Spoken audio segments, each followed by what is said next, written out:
Good morning.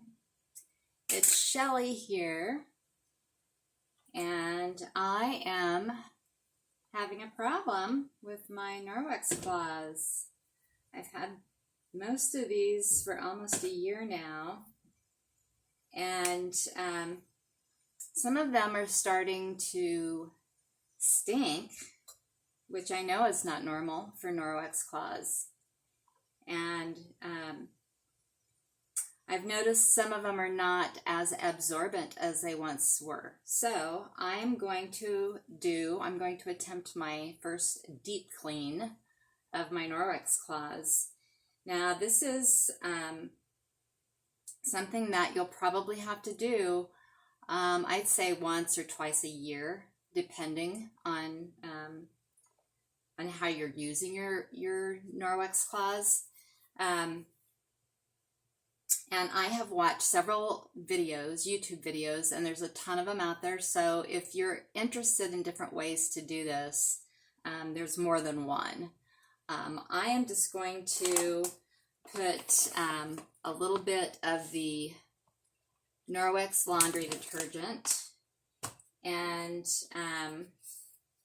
a little bit of the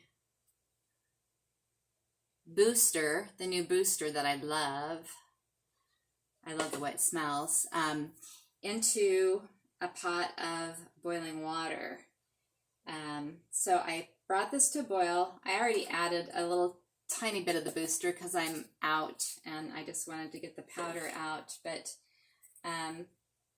so I just barely covered the bottom with my laundry detergent. So there's probably not even a teaspoon there.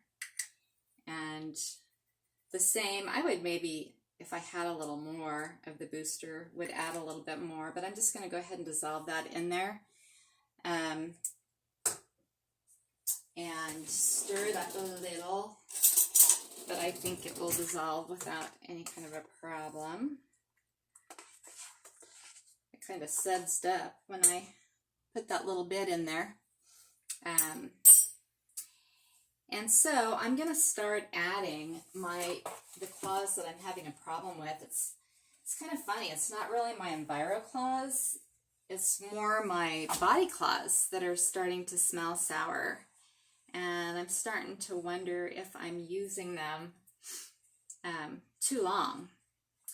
So I think probably after 2 days, maybe 3 at the max, they probably should get switched out.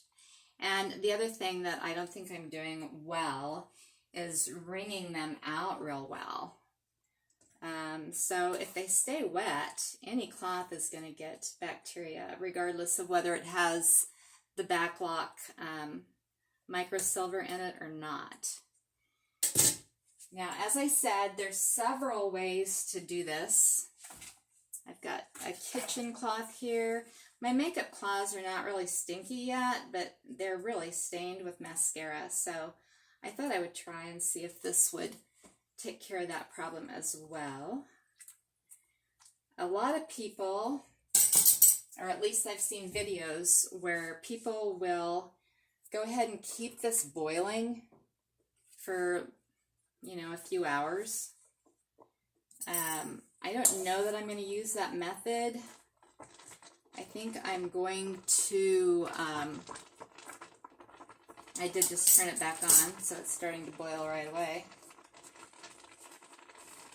I think I'm going to let it boil a little bit and then remove it from heat and then just let it set until it cools, or even until tomorrow, and just let it soak. I've got quite a few cloths in here, so get those in there well and kind of agitate them as best I can. I think just soaking in the hot water, the microfibers tend to swell in the hot water and release what they've been holding on to. So if you notice that your microfiber claws are not as absorbent as they were, or they get that yucky smell, or maybe the texture is different, like maybe they're a little